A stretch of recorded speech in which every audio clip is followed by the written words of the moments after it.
Muito bom dia, tudo bem? Neste sábado, aqui na cidade de São Paulo, está fazendo sol e acho que está sol no Brasil inteiro. Vamos ter a nossa aula, uma aula objetiva, direta e que eu espero que ajude você nos seus estudos, tá certo? Nós estamos aqui no nosso estúdio, com o celular aqui em frente, um monte de gente andando ali para baixo e para cima atrás de mim e eu tentando manter a minha concentração. Até o meu cachorro Bartolomeu veio participar da festa. Espero que ele não entre aqui e atrapalhe a nossa aula. Mas se você quiser conhecê-lo, tem a foto no Instagram. Nós fizemos o making off, bateram algumas fotos dele. É um dogzinho francês filhotinho de 5 meses. Bem, vamos falar sobre tipicidade conglobante. Em primeiro lugar, eu queria situar você sobre as fases da tipicidade. As teorias que procuram situar a tipicitude. Eu não gosto da expressão antijuridicidade. O crime não é um fenômeno antijurídico. O crime é um fenômeno jurídico. Ele tem relevância jurídica. O pescado não é carne, mas não é anticarne. Usar antijurídico. Muito bem. Como é que são as fases que relacionam a tipicidade e a ilicitude ou antijuridicidade? A primeira fase é a fase da absoluta independência. O fato típico não tem nada a ver com a antijuridicidade ou ilicitude. São etapas completamente distintas e completamente independentes. Nesta fase, destaca-se o grande penalista alemão Ernst von Belling, o primeiro a escrever um tratado sobre esta questão. Belling era partidário da teoria clássica, a teoria naturalista ou causal. Belling defendeu a primeira das teorias do crime. De acordo com esta teoria naturalista ou causal, para ocorrer o fato típico, basta praticar o fato descrito em lei como crime. O único requisito para a existência do fato típico é a subsunção formal. É você praticar um fato exatamente como ele está descrito e definido no tipo legal. Esta teoria naturalista ou causal, a primeira, a chamada teoria clássica do século XIX, conviveu com esta fase de absoluta independência entre o fato típico e a antijuridicidade. Então, a primeira fase das teorias da tipicidade e das teorias da ilicitude ou antijuridicidade era a fase da absoluta independência, também chamada de fase da autonomia. Primeiro, eu analiso se o fato é típico. Agora, eu vou analisar se ele é antijurídico. O fato típico, sendo um fato típico, isso não traz nenhuma presunção, nenhum indício de que seja ilícito. Uma coisa não tem nada a ver com a outra. Então, note bem, século XIX, primeiros tratadistas do direito penal, primeiras teorias do crime, teoria clássica ou naturalista ou causal, é a fase da independência ou autonomia do fato típico. Praticou o fato descrito em lei como crime? Praticou. Agora eu vou verificar se é antijurídico ou ilícito. Pronto. Gravou? Muito bem. Segunda fase.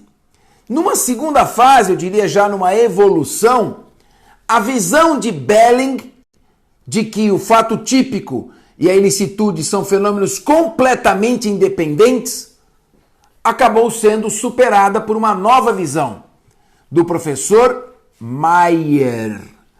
Mayer defendeu o caráter indiciário da ilicitude. Não se pode falar em absoluta independência entre fato típico e antijuridicidade. Sim, é claro, são etapas diferentes, Primeiro você olha o fato típico e depois você olha a antijuridicidade. É verdade. Embora sejam etapas diferentes, diz Maier, não se pode dizer que são completamente autônomos e independentes, o fato típico e a ilicitude. Para Maier, o fato típico traz um indício de ilicitude.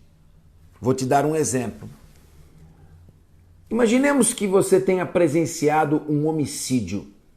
Digamos que eu esteja te contando agora. Antes de vir gravar essa aula, na minha frente eu vi uma pessoa matando outra. Qual vai ser a sua reação? Vai ser uma reação de aversão? Vai ser uma reação de repulsa? Vai ser uma reação de medo?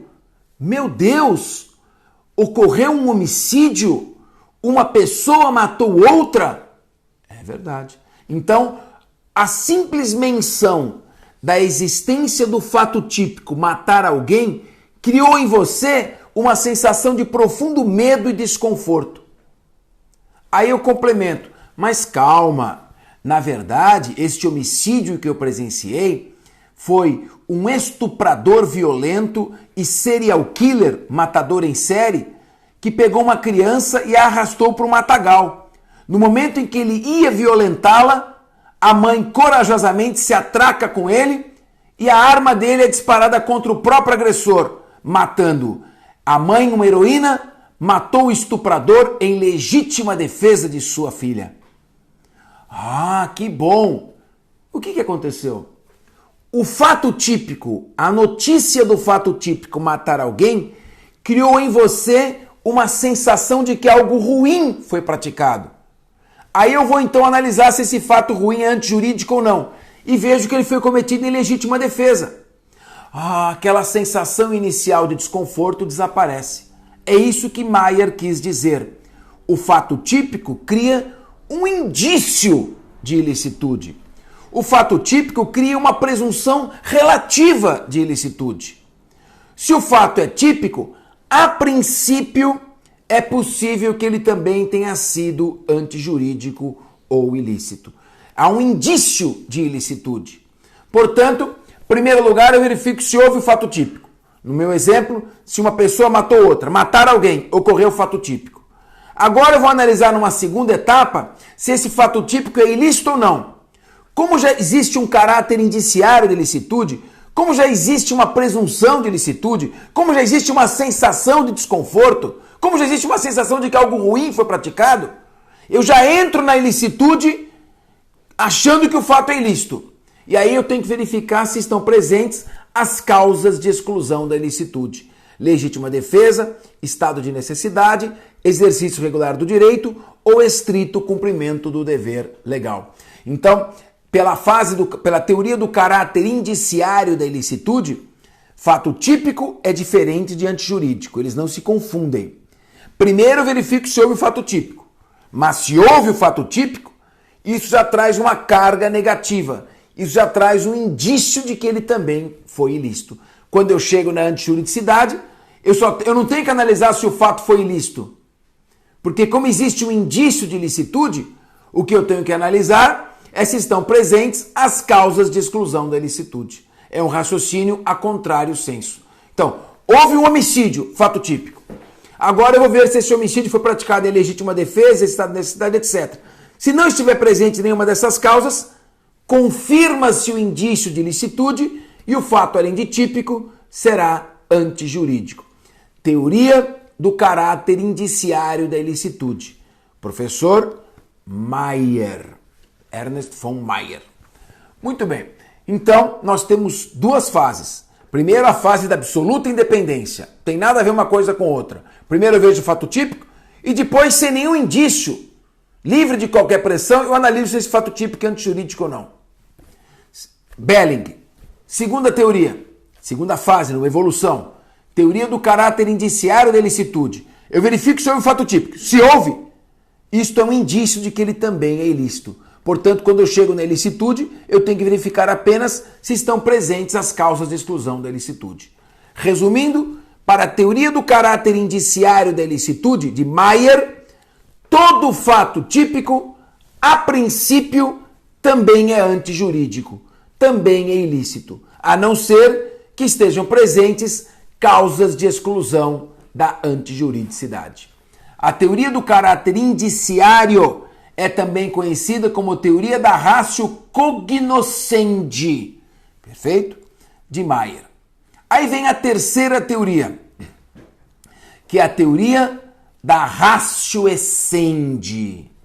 A teoria da ratio essendi de Edmund Metzger diz o seguinte: não, o fato típico não está numa fase distinta do ilícito ou antijurídico.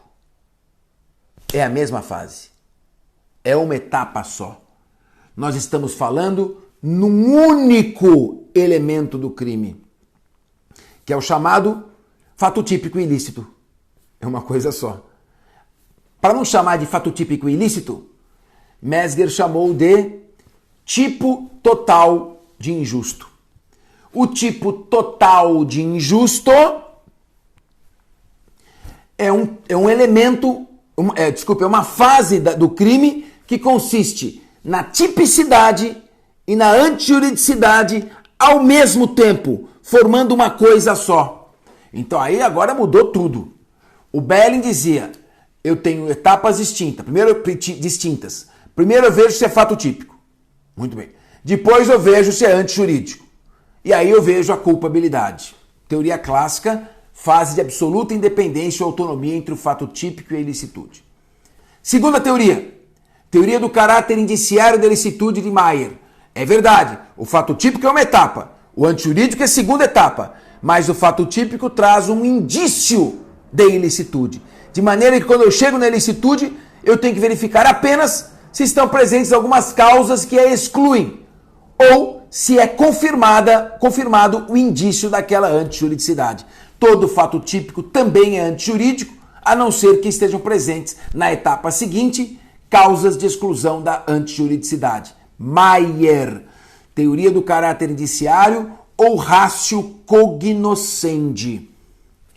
Terceira teoria, teoria da ratio essendi. A teoria da ratio essendi de Metzger já mudou tudo. Não são duas etapas distintas, como na autonomia ou independência, ou como na teoria do caráter indiciário. É uma fase só. É o chamado tipo total de injusto. Essa teoria da ratio essendi foi adotada por Metzger por volta do ano de 1915. Bem, uma variação dessa teoria, mas praticamente dentro dela, elas têm bases distintas, mas no fundo levam à mesma coisa. É só uma variação, que é o chamado teoria dos elementos negativos do tipo, de Adolf Merkel.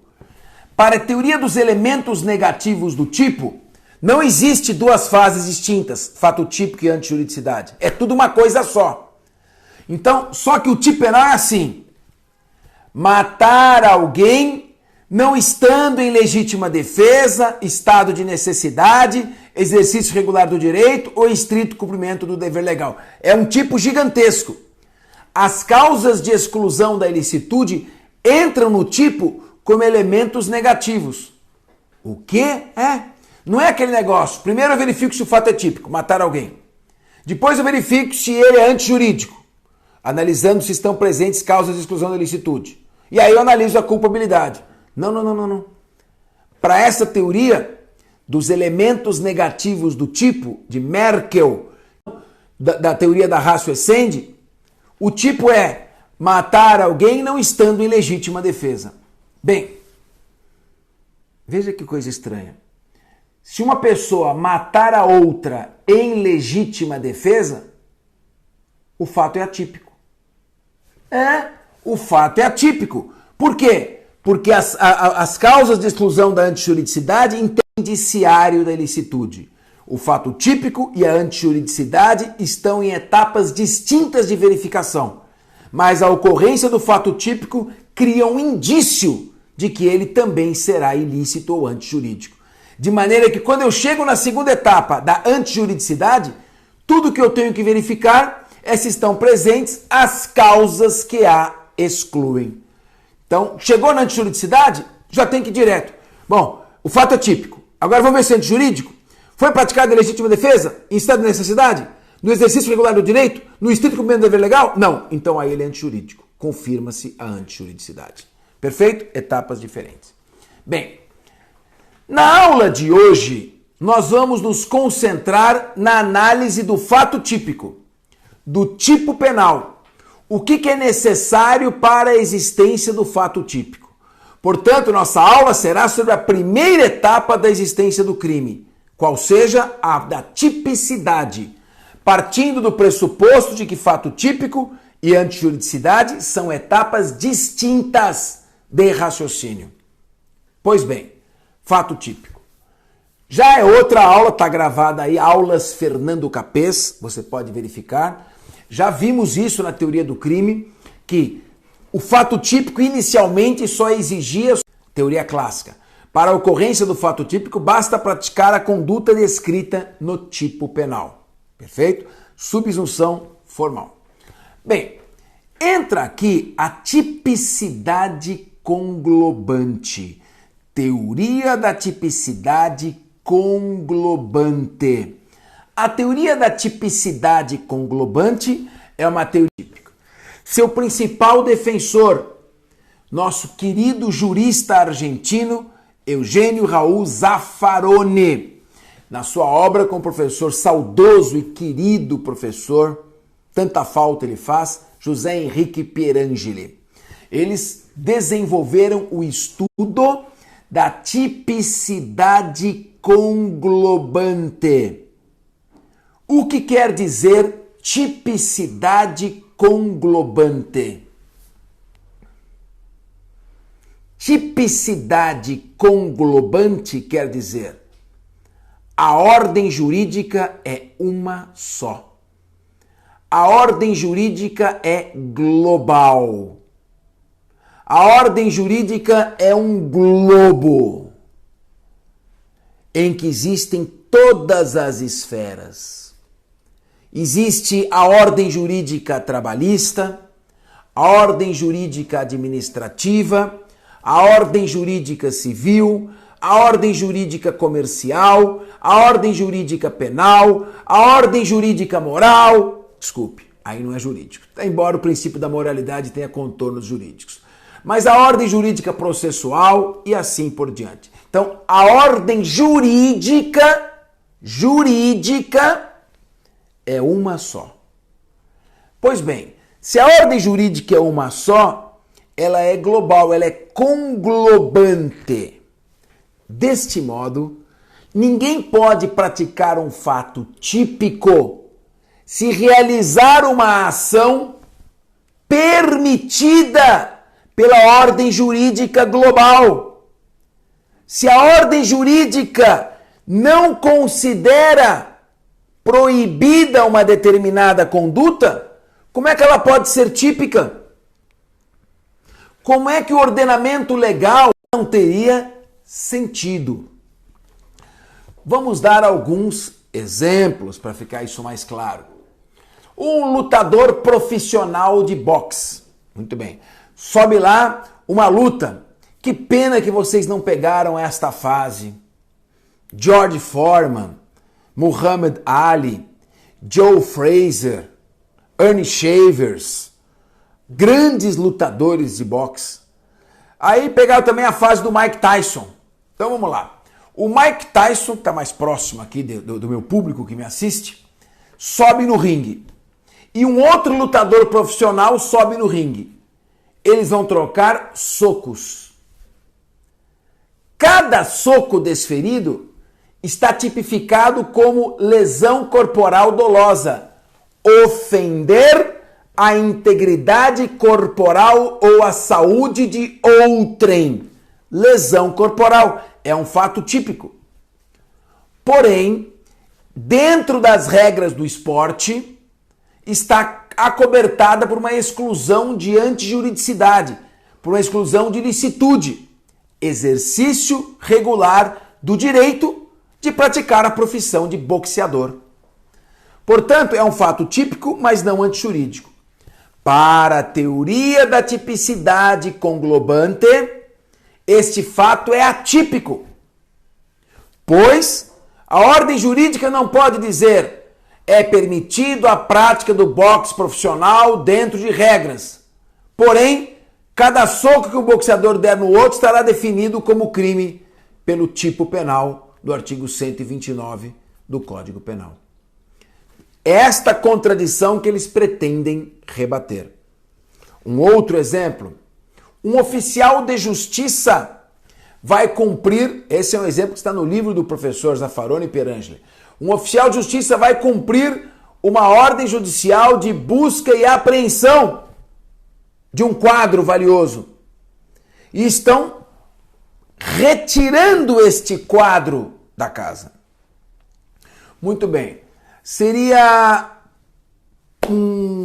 essa retirada estaria configurando um fato típico, porém não antijurídico pela exclusão da ilicitude pelo estrito cumprimento do dever legal? Não.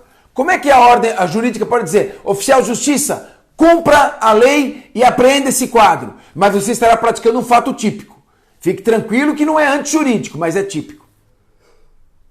Como poderia, por exemplo, um policial tomá-la e sequestrá-la até um distrito policial onde ela seria presa em flagrante? Seria isto um fato típico? Então, Zaffaroni vai levantando uma série de hipóteses em que o ordenamento jurídico permite a realização de uma conduta, de maneira que, ao ser permitida, ainda que ela esteja descrita num tipo penal como crime, ela será considerada atípica, pois permitida pela ordem jurídica conglobante. Tá claro isso? Veja que teoria interessante. Nós temos ela aqui no nosso livro. Eu abordo isso e falo desta questão. O meu cachorro veio aqui e bagunçou o meu livro aqui. Eu já vou pegar para vocês um exemplo interessante que nós temos aqui no nosso livro Curso de Direito Penal. Peraí.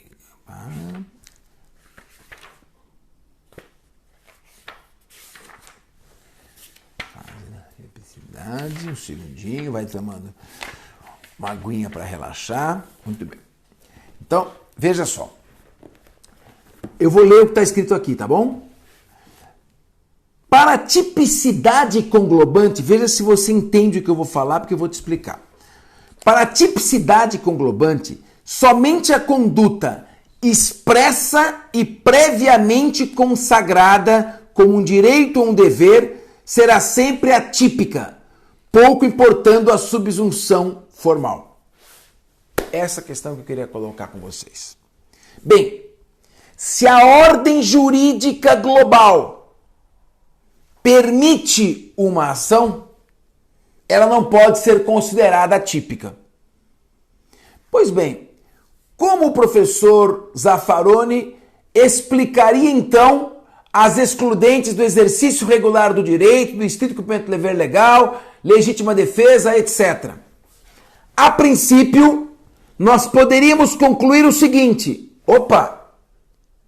a teoria da tipicidade conglobante, ao dizer que uma ação permitida pelo ordenamento jurídico não pode ser considerada típica, o ordenamento jurídico não pode dizer ao boxeador, dê um soco e eu permito que você dê um soco no seu adversário, mas isso está tipificado como crime. O fato é atípico. Pois bem, então, se a ordem jurídica como um todo permite a realização de uma ação, esta ação não pode ser considerada típica. Está comigo? Pois bem, a legítima defesa e o estado de necessidade não são causas que permitem uma ação? Será então que a legítima defesa e o estado de necessidade, por tornarem a ação permitida dentro do ordenamento global, excluem a tipicidade e não a antijuridicidade? Estaria, talvez, o maior jurista da América Latina e um dos maiores do mundo, sustentando a teoria dos elementos negativos do tipo.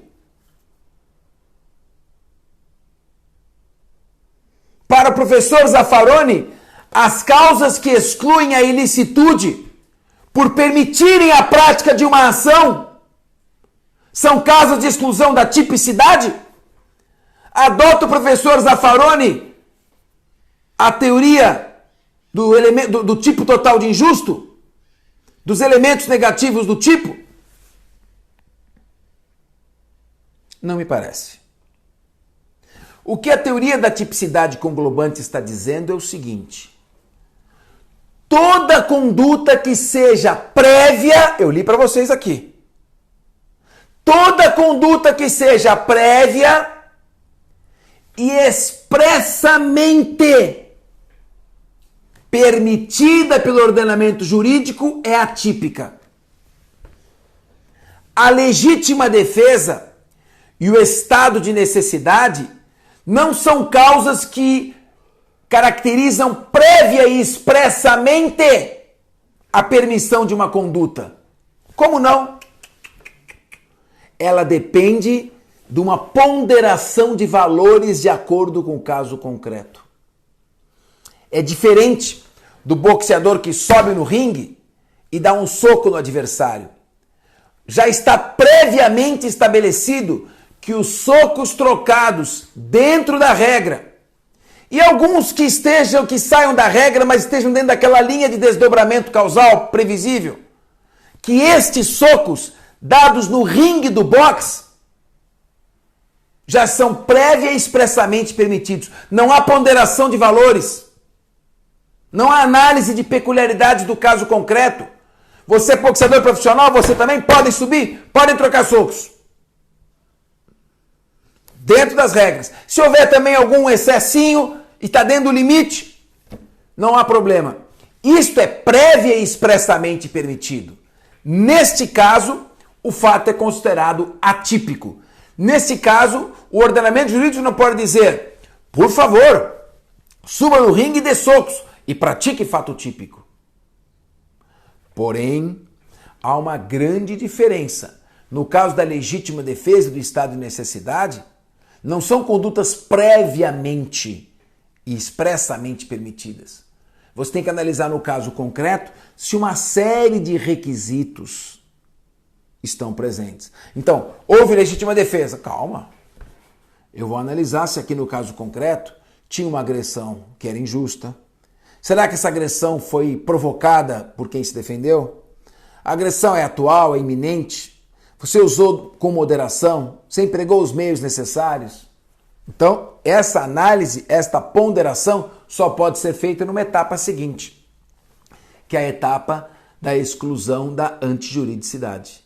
Você analisa o fato, foi típico? Sim. Eu dei um tiro numa pessoa. Dar um tiro numa pessoa não é um fato prévio e expressamente autorizado, permitido pelo ordenamento jurídico. Eu enterrei uma faca no intestino de outro. Isso não é um fato prévio e expressamente permitido. Eu bati a cabeça dele num paralelepípedo. Não é um fato prévio e expressamente permitido. Então o fato é típico. Agora, quando eu for para a antijuridicidade, com aquele indício de ilicitude, eu vou analisar. Bom, pera um pouquinho. Ele deu o tiro em que circunstâncias? Tinha uma agressão injusta? Era atual e iminente? Houve meio necessário? O meio era necessário? Aplicou moderação? E assim sucessivamente. Perceberam a diferença? Não dá para comparar dois boxeadores trocando soco com uma pessoa que dá um tiro na outra. Você tem que analisar se é legítima defesa ou não. Moral da história: a teoria da tipicidade conglobante sustenta que somente as condutas prévia e expressamente autorizadas pelo ordenamento jurídico são atípicas. As outras, que dependem da análise do caso concreto, da ponderação de valores, têm que ser vistas na fase da antijuridicidade. Portanto, a teoria da tipicidade conglobante não é uma teoria do tipo total do injusto. E não é uma teoria, muito menos, dos elementos negativos do tipo. Legal? Estado de necessidade, a mesma coisa. Eu tenho que verificar todos os requisitos que caracterizam o estado de necessidade para saber se naquele caso concreto estava presente ou não. Então, são mantidas separadamente as fases da tipicidade e da antijuridicidade. Na legítima defesa e no estado de necessidade, você tem que analisar isso na antijuridicidade. E a legítima defesa e o estado de necessidade não se confundem com as condutas prévias expressamente autorizadas pelo ordenamento legal. A questão que fica é: e o exercício regular do direito e o estrito cumprimento do dever legal? Como é que fica? No caso de ambos, estariam já previamente autorizados em lei? No estrito cumprimento do dever legal, aquela conduta que é o dever legal de um agente público, o dever legal, o estrito cumprimento do dever legal, por estar previamente autorizado, já exclui o fato típico? No exercício regular do direito, por ser um direito, exclui o fato típico? Neste caso, a tipicidade conglobante ficaria com duas causas de exclusão da antijuridicidade, legítima defesa e estado de necessidade, e deslocaria para o fato típico o exercício regular do direito e o estrito cumprimento do dever legal como hipóteses prévia e expressamente autorizadas? Penso que não. Penso que o exercício regular do direito e o estrito cumprimento do dever legal devam ficar também na fase da antijuridicidade. Eu me lembro isso já faz uns 20 anos. Estava conversando com meu querido e amado professor Damásio de Jesus. Que saudade, meu mestre, das nossas conversas, dos nossos bate-papos. Precisamos aí fazer uma visita para retomarmos. E conversava: professor, o que o senhor acha dessa questão? Vamos meditar sobre o exercício regular do direito e estrito cumprimento do dever legal? Será que não deveriam deixar de ser causas de exclusão da antijuridicidade? Sabe o que o Damásio me falou? Olha que gênio. Fernando, dá uma olhada numa coisa. O exercício do direito, ele tem que ser regular. E o cumprimento do dever legal tem que ser estrito. Então, não se trata de hipóteses prévias e expressamente autorizadas. Eu tenho que chegar na fase da antijuridicidade ou ilicitude e analisar o caso concreto e ponderação de valores, se naquele caso foi regular ou não o exercício do direito. Se naquele caso o cumprimento do dever legal foi estrito ou não. Então também pressupõe ponderação de valores. Certo? Então me parece que no caso da legítima defesa, estado de necessidade, exercício regular do direito e estrito cumprimento do dever legal, não se trata de hipóteses prévias expressamente autorizadas, devendo ser analisado no caso concreto todas as peculiaridades dos requisitos de acordo com a ponderação de valores. Eu quero ver se eu te pegava aqui uma coisa interessante. Olha aqui. Eu quero ler tem um pedacinho que a teoria não é minha, da tipicidade conglobante, mas eu acredito que procurei traduzir com palavras bem acessíveis o pensamento do nosso mestre Zaffaroni e do meu querido amigo que tanta falta me faz, Pierangeli. O direito é um só e deve ser considerado como um todo, um bloco monolítico, não importando sua esfera, pois a ordem é conglobante. Seria contraditório permitir a prática de uma conduta por considerá-la lícita e ao mesmo tempo descrevê-la em um tipo como crime. Ora, como por exemplo o direito civil pode permitir e o direito penal definir como crime uma mesma ação, se o ordenamento jurídico é um só? O direito não pode dizer pratique boxe, mas os socos que você der estão definidos como crime. Seria contraditório. Se o fato é permitido expressamente, não pode ser típico. Se eu tenho o direito de cortar os galhos da árvore do vizinho que invadem meu quintal, de usar o desforço imediato para a defesa da propriedade, se o médico tem o direito de cortar o paciente para fazer uma operação, como é que tais condutas podem ao mesmo tempo ser definidas como crime? Muito bem. Há aqui só uma questão. De fato, o exercício regular do direito e o estrito cumprimento do dever legal, ainda há muita polêmica. Há uma parte da doutrina que diz não. Se exercício de direito e cumprimento de dever, isso exclui o fato típico, porque está numa etapa anterior. Não é o nosso entendimento, não é o nosso posicionamento.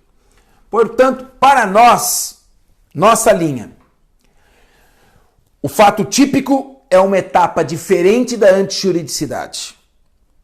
O fato típico é um indício de antijuridicidade. Estou com Meyer, caráter indiciário da licitude. Todo fato típico cria um indício de antijuridicidade.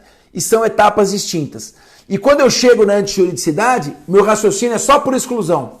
Eu tenho que analisar apenas se o fato foi praticado em legítima defesa, estado de necessidade, exercício regular do direito ou estrito cumprimento do dever legal. Nesses casos, exclui-se a antijuridicidade. Perfeito? Mas em etapas separadas e distintas. Eu entendo, pessoalmente, que a teoria da tipicidade conglobante ela é superada com vantagem pela teoria constitucional do direito penal. Eu não preciso da teoria da tipicidade conglobante para resolver os meus problemas. O fato típico pressupõe subsunção formal. O que você fez tem que estar descrito em lei. Claro, dolo ou culpa. Somos finalistas. E terceiro, esse terceiro elemento é muito mais completo que a teoria da tipicidade conglobante. Resolve muito mais a questão. Terceiro elemento, conteúdo material de crime. Aí você pega os princípios constitucionais do direito penal e nesse terceiro requisito você vê o fato foi insignificante, teve ofensividade, a intervenção mínima excluiu a sua tipicidade, feriu a proporcionalidade, e assim por diante. Você vai, a alteridade, você vai analisando os princípios constitucionais do direito penal que formam o conteúdo do fato típico. Agora, isso já seria uma outra aula. Eu peço a você que entre em Aulas Fernando Capês e assista a aula sobre teoria do crime e a teoria dos princípios constitucionais do direito penal e da teoria constitucional do direito penal, onde está tudo muito bem explicado. O objetivo dessa aula foi único e exclusivamente abordar a tipicidade conglobante. Na nossa próxima aula, nós vamos estudar dosimetria penal. Tem muita gente me pedindo. Porém, eu tenho umas questõezinhas aqui para fazer uns testes para você. Vamos dar um intervalo de 5 minutos e eu volto passando uns testes para ver se a gente entendeu direitinho a teoria da tipicidade conglobante.